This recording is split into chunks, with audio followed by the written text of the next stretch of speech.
கர்த்தருடைய பரிசுத்த நாமத்திற்கு மகிமுண்டாகட்டும். ஆண்டவராகிய இயேசு கிறிஸ்துவின் நாமத்தினாலே அன்பு கர்த்தருடைய பிள்ளைகளாகிய தங்கள் அனைவருக்கும் சுவீட் ஊழியத்தின் சார்பாக வாழ்த்துக்களையும் ஸ்தோத்திரங்களையும் தெரிவித்துக் கொள்கின்றேன். சங்கீதங்களின் புத்தகம் 121 சங்கீதம் 6வது வசனம். சங்கீதம் 121 வசனம் 6. பகலிலே வெயிலாகிலும் இரவிலே நிலவாகிலும் உன்னை சேதப்படுத்துவதில்லை. பகலிலே வெயிலாகிலும் இரவிலே நிலவாகிலும் உன்னை சேதப்படுத்துவதில்லை. என் அன்பு கடவுளுடைய பிள்ளைகளே, ஒரு அற்புதமான ஒரு வாக்குத்தத்தம் ஆண்டவர் நமக்கு கொடுத்திருக்கிறார்.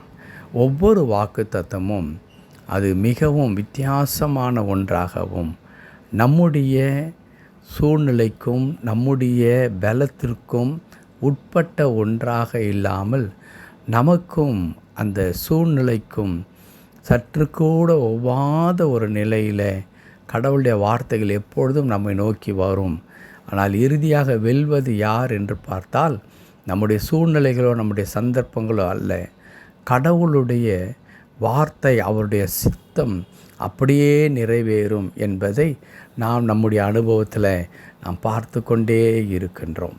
அன்பு கடவுளுடைய பிள்ளைகளே, அப்படிப்பட்ட நிலையில் இந்த வசனத்தை நாம் தியானிக்கும் பொழுது என்ன உண்மை இந்த வசனத்திலிருந்து புலப்படுகிறது என்றால், பகலில் வெயில் இரவிலே நிலவு, இது இரண்டுமே மாறாத ஒரு பிரமாணமாக கடவுள் உண்டாக்கி இருக்கின்றார். பகலை ஆள பெரிய சுடர்களை படைத்தார் என்று சொல்லியும், இரவிற்கு வெளிச்சத்தை கொடுப்பதற்கு ஆண்டவர் சந்திரனையும் நட்சத்திரங்களையும் படைத்தார் என்பது நமக்கு நன்றாக தெரியும். ஆனால் அன்பு கடவுளுடைய பிள்ளைகளே, இப்படிப்பட்டதான பகலில் ஏற்படுகின்ற அந்த வெயிலோ இரவில் ஏற்படுகின்ற நிலவோ, இதன் மூலமாக கடவுளுடைய பிள்ளைகளுக்கு எந்த விதமான சேதாரமும் வராது, உங்களை சேதப்படுத்துவது இல்லை அப்படி என்று எழுதியிருக்கிறது. ஆம், அப்படி என்றால் என்ன?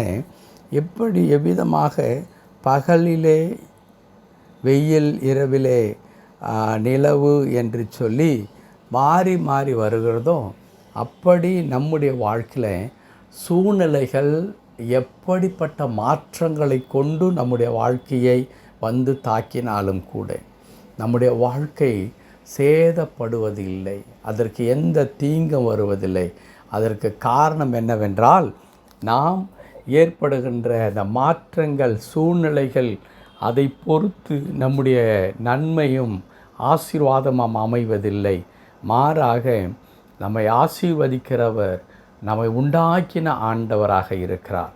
அவர் நம்முடைய எல்லா சூழ்நிலைகளையும் தாண்டி நமக்கு உதவி செய்வதற்கு அவர் போதுமானவராக இருக்கிறார். ஒருவேளை இந்த வசனத்தை நாம் இப்படி புரிந்து கொள்வதற்காகத்தான் பரிசுத்த ஆவியானவர் நமக்கு கொடுத்திருக்கிறார். என்னவென்று சொல்லி, பகல்தான் எனக்கு பிரச்சனை, இரவு ஒரு பிரச்சனையும் இல்லை என்று ஒரு சிலர் சொல்லுவார்கள்.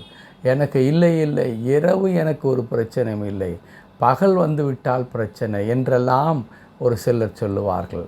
என் அன்பு கடவுளுடைய பிள்ளைகளே, கர்த்தர் தம்முடைய பிள்ளைகளுக்கு வைத்திருக்கிற நீதி என்ன என்றால், அது பகலில் வெயிலாக இருந்தாலும் இரவிலே நிலவாக இருந்தாலும் கடவுளுடைய பிள்ளைகளை, கர்த்தருக்காய் காத்து கொண்டிருக்கிறவர்களை, கர்த்தரிடத்தில் இருந்து ஒத்தாசை எனக்கு வரும் என்று சொல்லி அவரை நோக்கி கண்களை ஏறெடுக்கின்றதான கடவுளுடைய பிள்ளைகள் வாழ்க்கையில் ஒரு நாளும் தீங்கு வருவதில்லை. அன்பு கர்த்தருடைய பிள்ளைகளை, வார்த்தை மிக அழகாய் சொல்லுகிறது. அந்த வசனத்தில் சேதப்படுத்தப்படுவதில்லை, அது சேதமாவது இல்லவே இல்லை, சேதப்படுத்தப்படுவது இல்லை. ஆம், உங்கள் வாழ்க்கை எந்த ஒரு சூழ்நிலை மாறினாலும் அதனால் சேதம் அடைந்து விடுவோம் என்று பயப்படுவீர்களானால் ஒரு நாளும் அவை சேதப்படுத்தாது. கர்த்தர் தாமே அப்படிப்பட்ட மாபெரும் கிருபை தந்து உங்களை வழி நடத்துவாராக. ஜெபம் செய்வோம். நல்ல ஆண்டவரே, உம்மை துதிக்கிறோம், உமக்கு நன்றி செலுத்துகிறோம். உம்முடைய கிருபைக்காக, உம்முடைய இரக்கத்திற்காக தோத்துறோம். அது பகலில் வெயிலாக இருக்கலாம், இரவிலே நிலவாகி இருக்கலாம். ஆண்டவரே, சூழ்நிலைகள் அப்படிப்பட்டதான மாற்றங்களை கொண்டிருக்கலாம்.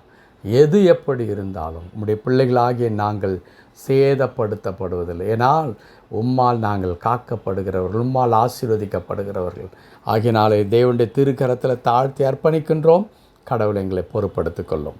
அடியனோடு இணைந்து ஜெபிக்கின்ற அன்பு கர்த்தருடைய பிள்ளைகளையும் உடைய கிருபைக்குள்ளாய் ஒப்பு கொடுக்கிறேன். வழி நடத்தும் மீட்பர் நாமத்தில் பிதாவே. ஆமேன், ஆமேன்.